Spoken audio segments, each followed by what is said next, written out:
Hello friends. Last video में हमने law of equi marginal utility के बारे में पढ़ा था। तो हमने देखा था कि law of equi marginal utility जो होती है वो कंज्यूमर्स के इक्विलिब्रियम पोजीशन को डिटरमाइन करने में हेल्प करती है। और कंज्यूमर इक्विलिब्रियम में कब होगा? जब उसका सेटिस्फेक्शन मैक्सिमाइज होगा। करेक्ट। जब उसका सेटिस्फेक्शन मैक्सिमाइज हो जाएगा तभी कंज्यूमर इक्विलिब्रियम पोजीशन में होगा। तो ये जो था हमने लास्ट वीडियो में टोटल यूटिलिटी जो था उसके बेसिस पे हमने कंज्यूमर्स इक्विलिब्रियम पोजीशन डिटरमाइन करी थी। आज के वीडियो में आइए एक स्टेप आगे बढ़ते हैं। तो law of equi marginal utility कहता है कि कंज्यूमर इक्विलिब्रियम में कब होगा? कंज्यूमर इक्विलिब्रियम पोजीशन में तब होगा जब लेट से वो दो प्रोडक्ट्स परचेज कर रहा है, एक्स एंड वाई।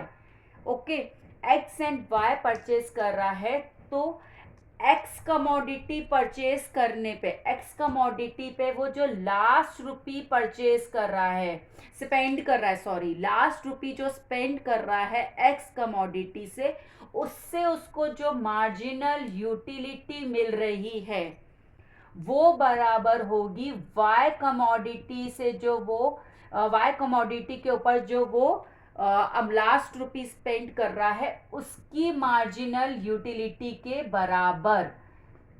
ओके, यानी कि कंज्यूमर इक्विलिब्रियम में तब होगा। लास्ट एग्जांपल में अगर आपको याद हो तो हमने सबकी प्राइसेस बराबर रखी थी, एक्स की भी वाई की टी। अगर पेंसिल और इरेजर देखा जाए तो पेंसिल की भी प्राइस 1 है और इरेजर की भी प्राइस 1 है और दोनों से उसको अलग अलग मार्जिनल यूटिलिटी मिल रही। तो वो हमने सिंपलर कंसेप्ट देखा था, लेकिन रियल वर्ल्ड में दोनों कमोडिटीज की प्राइस सेम नहीं होगी। तो हम ये देखेंगे, ये हम इक्वेट करेंगे कि भाई अगर इसकी प्राइस लेट से 10 रुपीज़ है, इसकी 20 रुपीज़ है, तो लेकिन लास्ट रुपी जो मैं इस पे स्पेंड कर रही हूँ उसकी मार्जिनल यूटिलिटी उसके बराबर होनी चाहिए इस पे जो लास्ट रुपी स्पेंड किया है उसकी मार्जिनल यूटिलिटी के बराबर। तभी कंज्यूमर, ये अगर इक्वेशन सेटिस्फाइड होगी तो हमारा कंज्यूमर जो होगा वो इक्विलिब्रियम पोजीशन में पहुंच जाएगा, ये उसका मैक्सिमम सेटिस्फेक्शन लेवल होगा। थोड़ा और इजी करने के लिए आइए एक एग्जाम्पल चेक करते हैं जिससे आपको बहुत अच्छे से क्लियर हो जाएगा सब कुछ। मेरे पास दो प्रोडक्ट्स हैं, एक्स एंड वाई। एक्स की प्राइस है, एक्स प्राइस ऑफ एक्स है let say rupees 4 per unit. Okay, and similarly Y की प्राइस है, वाई की प्राइस ऑफ वाई है ₹5 पर यूनिट। ये मेरी प्राइसेस हैं। मेरे पास टोटल इनकम मेरी कितनी है? टोटल इनकम मेरी है ₹35। मेरे पास 35 रुपीज़ हैं जिनसे मुझे एक्स और वाई कमोडिटीज परचेज करनी है। एक यूनिट खरीदने में ₹4 स्पेंड करने पड़ेंगे मुझे एक्स खरीदने के लिए, और वाई अगर मैं वाई की एक यूनिट खरीदनी है तो मुझे ₹5 खर्च करने पड़ेंगे।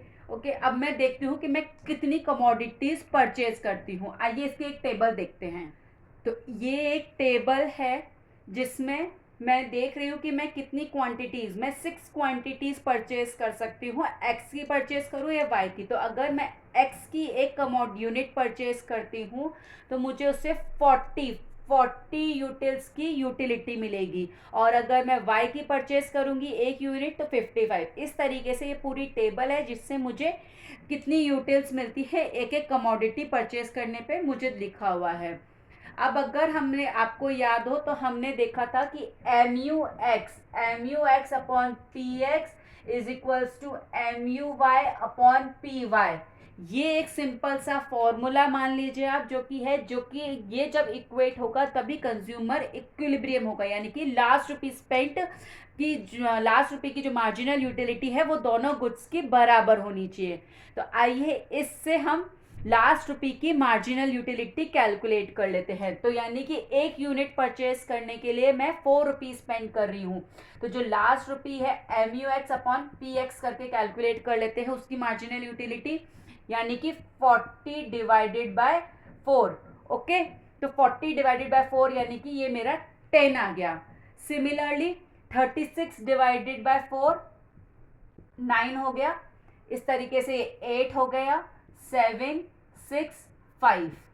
तो ये मेरा MUX अपॉन PX आ गया। इसी तरीके से ये मैं MUY अपॉन PY भी निकाल लेती हूँ, यानी कि 55 divided by 5 is equals to 11, 50 divided by 5 10, और इसी तरीके से मैं निकाल लेती हूँ 6 4 3 1। तो ये मेरी आ गई हैं। अब अगर हम देखें इस टेबल से कब मेरी MUX अपॉन PX, यानी कि लास्ट रुपी जो है एक्स, लास्ट रुपी जो हम स्पेंड कर रहे हैं एक्स कमोडिटी से पे, उसकी मार्जिनल यूटिलिटी, और लास्ट रुपी जो हम वाई कमोडिटी पे स्पेंड कर रहे हैं उसकी मार्जिनल यूटिलिटी, दोनों बराबर कब हो रही है। तो सिंपल सा टेबल पे आप देखोगे तो 6 6 यहाँ पे बराबर हो रहा है, यानी कि मैं परचेज कर रही हूँ 5 यूनिट्स एक्स कमोडिटी की और 3 यूनिट्स वाई कमोडिटी की। करेक्ट, 5 यूनिट्स मेरी हो रही हैं एक्स कमोडिटी की और 3 यूनिट्स हो रही हैं मेरी वाई कमोडिटी की। तभी मेरी जो होगी कंज्यूमर इक्विलिब्रियम में होगा और मेरा सेटिस्फेक्शन मैक्सिमम होगा। अगर आप इसको देखेंगे कि टोटल एक्सपेंडिचर, टोटल एक्सपेंस कितना हो रहा है कंज्यूमर का, तो यानी कि वो 5 यूनिट्स एक्स की परचेज करा है, यानी कि अगर मैं इसको इधर लिखना चाहूँ तो 5 यूनिट एक्स की, और 1 यूनिट की प्राइस क्या थी 4। करेक्ट, 1 यूनिट की प्राइस थी हमारी 4 रुपीज़ की। सिमिलरली हम वाई की कितनी यूनिट्स परचेज कर रहा है 3। करेक्ट, और 1 यूनिट की प्राइस कितनी थी 5 रुपीज़।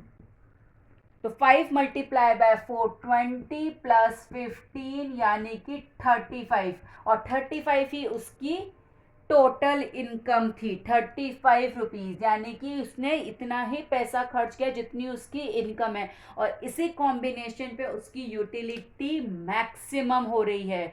तो 5 units of X commodity and 3 units of Y commodity purchase करेगा कंज्यूमर, तो उसका सेटिस्फेक्शन मैक्सिमम हो जाएगा with his limited income of ₹35। तो this is law of equi marginal utility, और इस पोजीशन पे कंज्यूमर इक्विलिब्रियम पे रहेगा। तो होप ये कंसेप्ट आपको बहुत अच्छे से क्लियर हुआ होगा। अगर इस तरीके के क्वेश्चंस भी आते हैं आपको तो आप इसको आराम से सॉल्व कर पाएंगे। तो मिलते हैं नेक्स्ट शॉर्ट वीडियोस में, जिसमें इनसे रिलेटेड, इस कंसेप्ट से रिलेटेड कुछ छोटे छोटे क्वेश्चंस होंगे जो आपको अंडरस्टैंड करने में इस कंसेप्ट को और ज़्यादा हेल्प करेंगे। तब तक के लिए बाय बाय।